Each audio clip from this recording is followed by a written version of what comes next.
Does your gut feel off? Is your energy unpredictable? Is recovery slower than it should be? You're not broken. Your system just needs a reset. The 28-day nutrition gut reset is designed for active people and athletes who want better digestion, steadier energy, and stronger performance heading into the new year. This isn't a DIY program. I'm supporting the group live 3 times per week with quick check-ins, guidance, and accountability. So space is limited to keep the experience personal.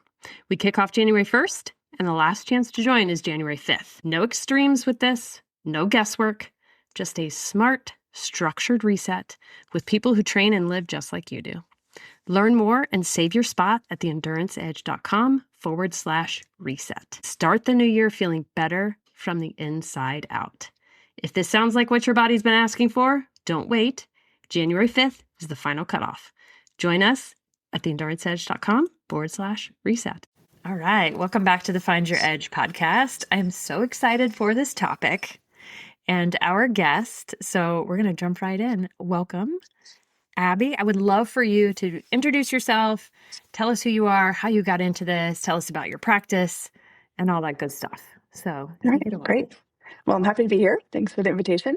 Yeah. My name is Abby DeVries. I'm a family physician and have been in practice for a little over 20 years.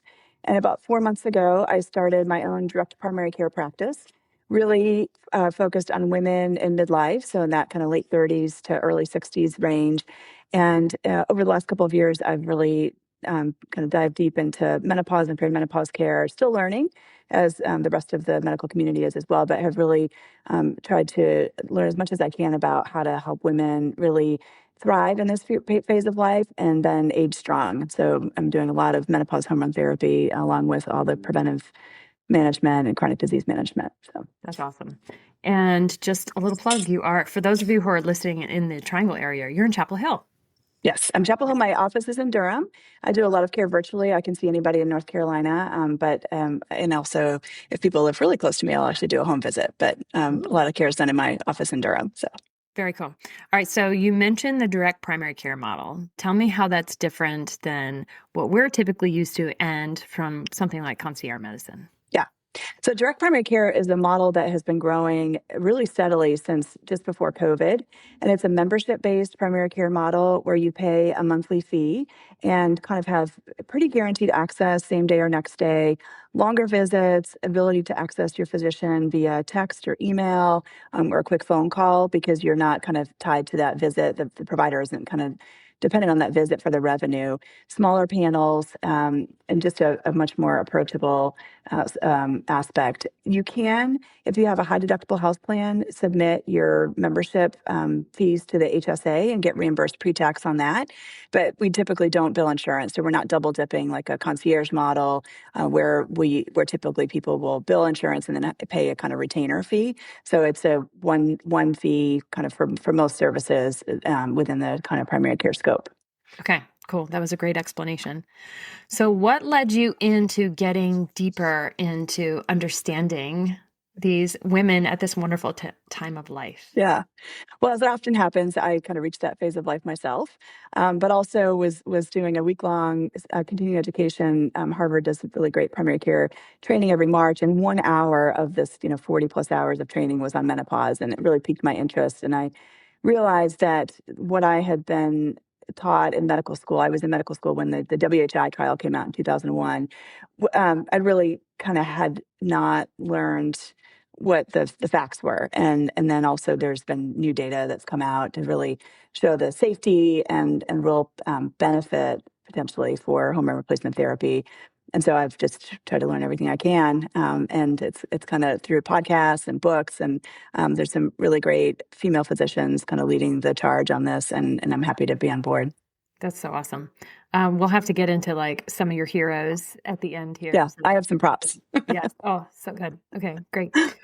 So when women are, and of course we're speaking to a lot of endurance athletes and high performers, people who really want to do amazing things, what are some things that we need to maybe even think about before we reach this stage of life?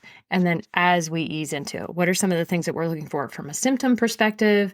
Is it somebody like you who can help us understand our unique hormone profile? Like, do my hormones look the same as your hormones? Like, is it all exactly the same? Should we all be having these exact curves in various hormones? And what are some of the things that we need to look for?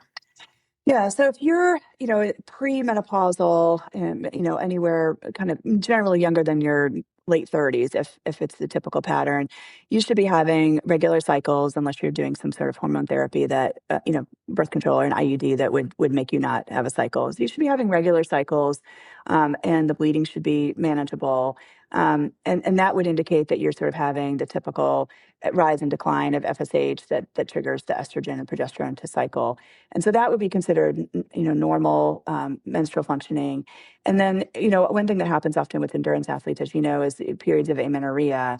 And that is actually really a low estrogen state and has a pretty profound effect on bone mass, for one thing. So people who've had a history of that, or celiac disease, which is a pretty common thing that as well is under-recognized as a cause of low bone mass in the future. So those would be potential things that people have a history of that to think about, getting evaluated sooner for bone mass. And then, I'm trying to think if I don't think there's anything else really typical for athletes other than that I would caution about. But sometimes people will think, they're getting lazy or something, and really they're entering this premenopause phase and their hormones are shifting. And that really does change kind of the profile of endurance. And there is things you can do about that. So that feeling like people shouldn't just give up when they reach a certain age. Yeah. Yeah. So, are there certain symptoms that maybe we should potentially be expecting? I mean, I would assume that it varies widely, Yeah. woman to woman, but maybe forgetting our car keys all the time is Hmm. not just in our imagination. Exactly. Yeah. So the common things in perimenopause are the brain fog or forgetfulness, like feeling like, do I have early dementia? That's a big one. The other huge one is sleep disruption, especially that kind of 2 a.m. wake up where you're up for 2 hours and kind of get into this anxiety spiral. That is classic for perimenopause, and it typically comes from a drop in progesterone. People will also note kind of mood changes, maybe being more anxious. And one thing to note is if people have a history of challenges with mental health postpartum, some of those same hormonal changes are happening in perimenopause, and they're definitely higher risk for anxiety and depression, ADHD type symptoms in the perimenopause phase as well. So is it when there may be some level of experience of anxiety or brain fog? Um, Not to say that psychology and psychiatry is not a wonderful field, but would you say maybe assessing hormones might be a good first approach? Yeah. And we don't necessarily check levels. It's more based on, what is your age? What is the kind of complex of symptoms that you have that we can sort of say, this sounds like perimenopause. It seems reasonable to try some low dose hormones before we jump to, say, an antidepressant or an ADHD medication or a big workup, making sure that we're kind of ruling out some other things too. Thyroid is another thing that often goes haywire in this age, anemia. The other big thing is bleeding pattern changes. So either really heavy menses or irregular, kind of longer cycles. So if you're starting to have that, then that can definitely be a sign too of perimenopause. Okay. Um, so is there, in that case, is it like, okay, let's start on some level of progesterone, or are there any tests to understand, like, certain time? And I've also heard, oh, do your best to try to get tested the first few days after your menses, or, what's up with all that? Yeah, I mean, so your hormones do cycle throughout the month. And so a level is just that 1 hour of time that you're getting it tested. So it can be a little bit informative, especially if someone has a reason why they're not having a menstrual cycle, like they have an IUD or they've had a hysterectomy. An estradiol level can be, a little bit directional at least. We typically don't test progesterone. And then testosterone is something maybe we could talk about later, but we do check those levels. So typically, and if I see a woman who comes in saying, they're waking up, they're feeling more anxious and like a little bit more fatigue, I'll just say, well, let's just try a little progesterone. And then, if they get closer, if they're having hot flashes or more kind of menopause type symptoms, joint pain, frozen shoulder, then we'll throw on the estrogen patch. But we don't have to wait until, the periods are gone to try any of the hormones. Okay, good to know. And then does that continue through menopause? Like, or do strategies change? Yeah, so they can. So everyone experiences things differently. So some people will have terrible symptoms during perimenopause, and then once hormones kind of level out, they feel great again. Some people kind of sail through perimenopause and then develop really severe symptoms like hot flashes, joint pain, things like that a year or so after menopause. So everyone is a unique individual, and what dose of hormones is working for you today may not be what's going to work for you in a year or two. Typically, once you get through menopause, again, we can kind of get to a dose that's pretty steady, and I wouldn't anticipate having to tinker a lot. But during perimenopause, definitely, some people feel like they only need hormones during part of their cycle, for example. So it's really a kind of just let's try this, and then let's be in touch in a week or two, and let's see what's working and what's not. And that's one of the beauties of this model is that you don't have to wait until you see the doctor again in 3 months to kind of figure out what's working and what's not working. So. Definitely. I'm also thinking of the woman who might be like, okay, well, now that I'm menopausal, which I'll have to have you touch on what officially is the Mhm. definition of menopause. Um, and then maybe even officially with a definition of perimenopause and Mhm. those types of things. That way people have some context there. But let's say they're like, okay, well, my kids are out of the house now. And, whether it's related to hormonal changes or not, now I'm going to do an Ironman or I'm going to run a marathon. Or would you anticipate that changing any potential tweaks in hormones? And you may not know the answer. And, I Yeah. find that this is an amazing emerging field that we've just Yeah. kind of been ignoring for a long time. So Yeah. I anyway, I asked haven't. you a lot of questions Yeah. there how about Yeah. habits. So you're Yeah. welcome. Well, let me just start with the last one since I Yeah. remember that. I have not seen or had experience with like what big lifestyle changes do for the hormone needs. I think it would be let's just wait and see. And if we need to adjust it, we absolutely can. And then as far as kind of definition, so menopause is actually one day when you have not had a period for 12 months. Now, and then you're postmenopause, but we typically talk about postmenopause as menopause. And then perimenopause is the years leading up to the actual menopause day. And that can be, 7 to 10 years. And so if the average age of menopause is around 51, that means that some people experience it much earlier. So late 30s is often when perimenopause will start for women. But then, again, people can sail through into their late 40s and then suddenly, start experiencing it. So it's a big range. What's the typical age range for menopause? So it's like 51 is the average, and so it's kind of that late 40s, early 50s, and but again, then some people can still have regular cycles up into their mid 50s, and you can absolutely get pregnant in perimenopause. And so sometimes people think, well, I'm not having regular periods. There's lots of opportunity for pregnancy, so you want to make sure that you've got that covered as well. Okay, cool. So I would anticipate that, especially you mentioned bone density, that exercise is still important in Absolutely. perimenopause, menopause timeframe. Yeah. Yep. So it's like hormones plus exercise as Mhm. in obviously healthy diet as well. But yeah, so the bone mass starts to decline pretty rapidly in the year or two leading up to menopause, which again you don't know when that is until in retrospect. And so that's another reason we don't say you need to wait until you get through menopause to start hormones because you're adding that protection in right when you probably most need it if you start when you develop symptoms. And then the strength training is huge for maintaining bone mass. And so you want to do progressive overload. And this goes for your runners and stuff like that too. They really need to incorporate the strength training. It's critical. Yes, absolutely. So what I've seen is people who may have been used to like heavy volume or heavy loads then have to tweak to reduce their overall load of running or whatever endurance exercise they're doing and make sure they're prioritizing that strength training.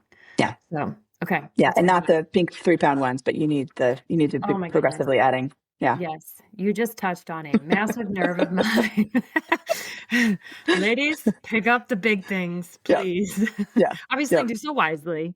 But Yeah, yeah. and get a trainer if you've never done it. But Yep. and you need to be doing more and more in order to stress so that you get these micro tears on the bone that then stimulate bone growth. So There you go. critical. And then obviously calcium and vitamin D are important as well.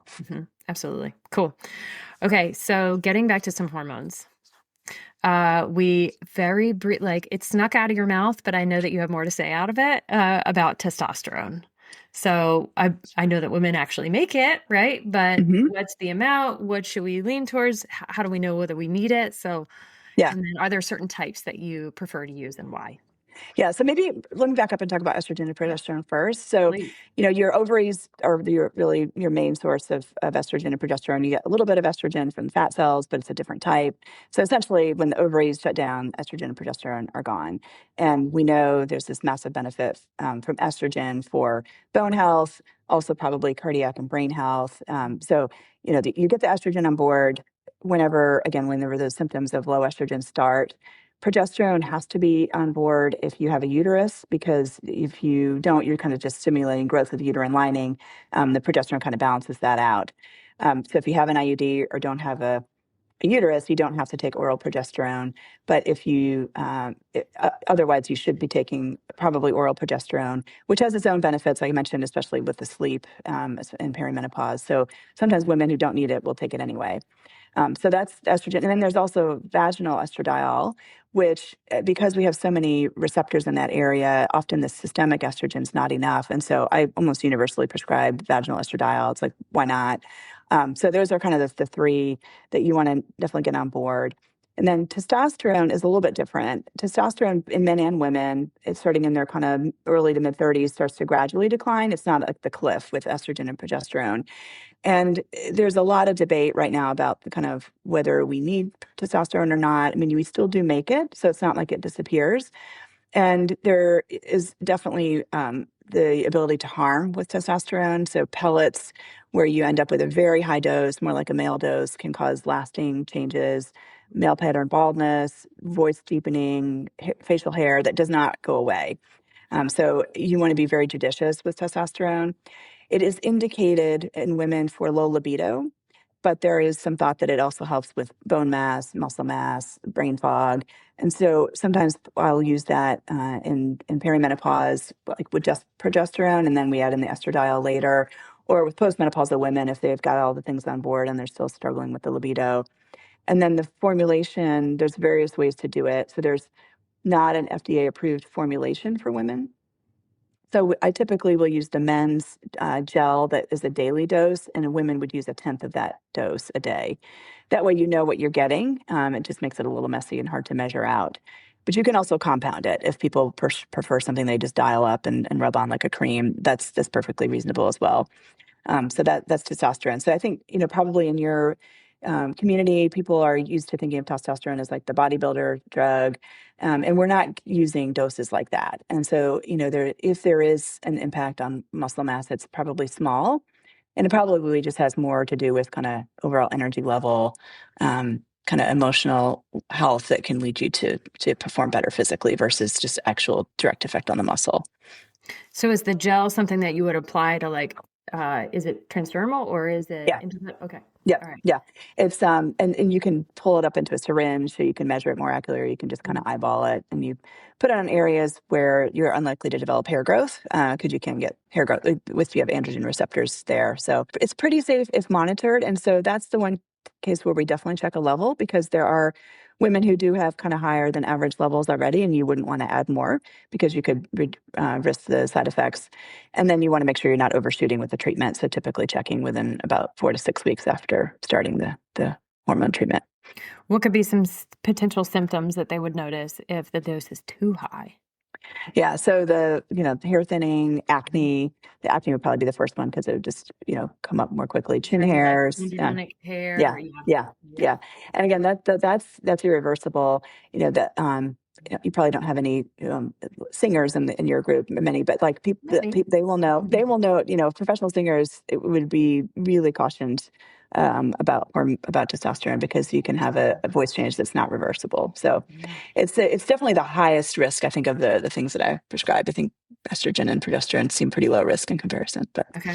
And then are you mostly doing oral progesterone or is there also a transdermal Yeah, so application? there the bioidentical, and I should also say that, and let's talk about bioidentical for a minute, because I think Mm. people Yes. get kind of seduced into the compounded formulations because they're personalized and bioidentical. The estradiol that is transdermal is exactly what your body makes, and it's comes from plant sterols, and so but it is the identical molecule. and then FDA approved and regulated, so you know exactly what you're getting. Progesterone, also the oral one, is exactly what your body makes. The molecule itself is too big to be absorbed through the skin. And so you really can't, and you can buy it compounded that way, but you really can't be assured that you're getting enough progesterone to protect your uterus if you're using the transdermal. But if people don't tolerate the oral for a variety of reasons, so it's in peanut oil. So if they have a peanut allergy, you can compound it without the peanut oil, or you can use a synthetic topical progesterone. And then there's also, apparently you can also use the oral pill vaginally. There's just not a lot of great data on it, so you have to kind of monitor as well. Okay. And when you're saying monitor, is that like testing levels every 3 months? Yeah, so the progesterone levels, we don't really, it's more just, potentially doing a pelvic ultrasound periodically. I Okay. mean, what you'd worry about is, do you have unopposed estrogen for your uterus? And so whatever form of progesterone you're taking, you want to make sure you're getting essentially the equivalent of that 100 milligram oral tablet a day to your uterus, or that you have an IUD. Okay. So we've obviously been discussing hormones. What are some other factors that women need to consider from like a longevity perspective? I know you mentioned vitamin D and calcium and doing your strength training. Yeah. Anything else that we're looking at or need to keep our eye on? I mean, I think those are the big things: the diet and lifestyle, prioritizing sleep. There's all kinds of data about poor sleep and people who sleep less than a certain number of hours a night, probably five, that they have higher risk of cardiovascular disease. If you snore, making sure you get evaluated for sleep apnea. Sleep apnea is much more common in postmenopausal women than in premenopausal women, because something happens with the estrogen. Kind of, you get increased laxity in the neck area. So, and it's not necessarily, so it could even be a serious athlete. It's not the typical male overweight short neck that you see in women, and the symptoms can be different. So if you really are not feeling like you're getting good sleep, getting evaluated for sleep apnea would be critical. And then prediabetes, diabetes is also much more common in the perimenopause, menopause space, even for athletes, I'd say. And so making sure that you're getting routine screening for that and taking measures to decrease insulin resistance, if that's something that, we all have different genetic tendencies. And if you happen to be, a little bit more insulin resistant at baseline, even if you're an elite athlete, it can creep up on you. So kind of monitoring that. Same with cholesterol. Certainly not smoking, thinking about alcohol use. I mean, I think we used to say, well, if you're having just a glass a day, it's fine. But the more and more data is coming out showing that there really is there's no physical benefit for alcohol. So there's probably a kind of community, social benefit. But telling yourself that the red wine's helping your heart's probably not true anymore. Not so much. Yes. I read a fascinating story or a study about the polyphenol content in non-alcoholic beer and how it reduced the incidence of colds after a marathon. And they were drinking like 1 to 1.5 liters of non-alcoholic beer. So maybe the industry has been pushing these polyphenols like, oh, this red wine polyphenols is so good for you. It's like, but the alcohol's not.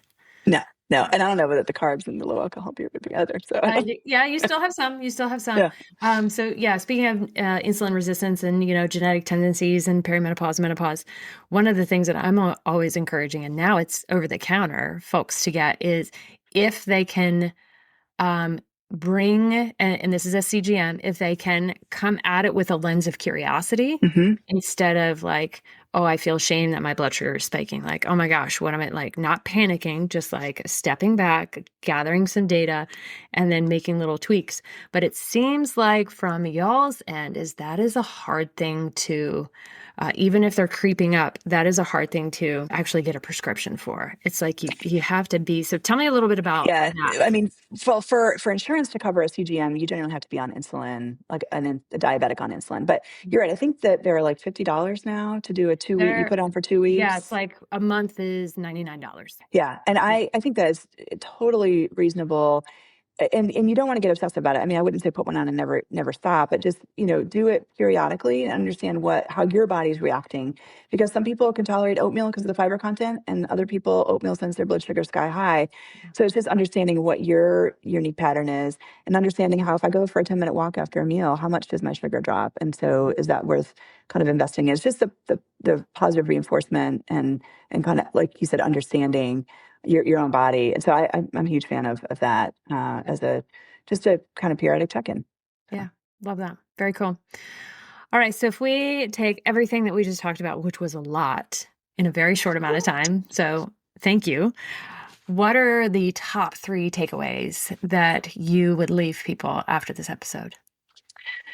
Okay. So first thing I would say is, as far as hormone replacement therapy, I've now coming at it from a place of, well, why wouldn't you use hormones? So what are the reasons that you shouldn't versus why should you?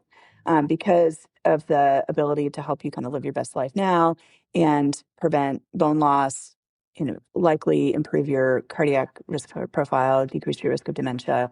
So, start with that, but then also, how do you optimize nutrition?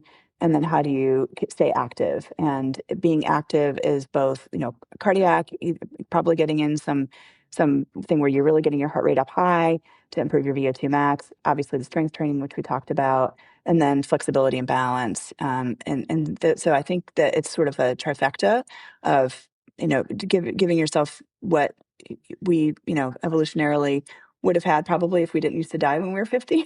Mm-hmm. And then taking care of yourself with the lifestyle issues is what I would say. That's so awesome. All right. So Dr. Abby DeVries, how can people get a hold of you? Yeah, so I am on Facebook and Instagram and TikTok at Sabia Health NC. That's Sabia, and is how you spell Sabia. And then on my website is sabiahealthnc.com, and people can sign up for introductory sessions or schedule an appointment or join the membership through there as well. That's awesome. And you had also mentioned, do we have any homework? Any good books or people you'd like to follow? Yes, or absolutely. Yeah. like Yeah. So there's the Menopause is like I said, a group of female physicians. Yes, exactly. But my current fan favorite is Kelly Casperson's book, The Menopause Moment. Okay. She's a urologist. This is a fantastic book, and she's also hilarious. And then the other one, especially for your group, I would recommend would be Unbreakable by Vonda Wright. And she's an orthopedic surgeon, and she's got a whole exercise program in here as well as nutrition. And then one more would be Heather Hirsch is another very vocal. She's been doing menopause care for about 15 years now, and it's a perimenopause book. So menopause has had a moment. Now we're moving into the perimenopause moment, which is pretty much uncharted territory. It's been great to read about. Oh, but so great. I love the work that you're doing. Thank you so much for serving the community and for serving us on this podcast. And I mean, that was so much in such a small amount of time. So Dr. Abby DeVries, thank you so much for coming on the podcast. Thanks for having me. Hold up a second. Before you scroll to the next episode, if you're thinking, I know what to eat, I'm just not doing it consistently, this is your sign. Nothing is wrong with you. Your nutrition doesn't need to be blown up. It just needs a reset, especially your gut. Stress, training, holidays, busy schedules, they all mess with your microbiome, which means low energy, weird cravings, and that off feeling you can't quite explain. That's exactly why I created the 28-day nutrition gut reset. No extremes, no perfection, just simple gut supportive habits, real structure, and live coaching so you're not doing it alone. We start January 1st, spots are limited, and the last day to join is January 5th. Head to theenduranceedge.com/reset, and remember, you're amazing.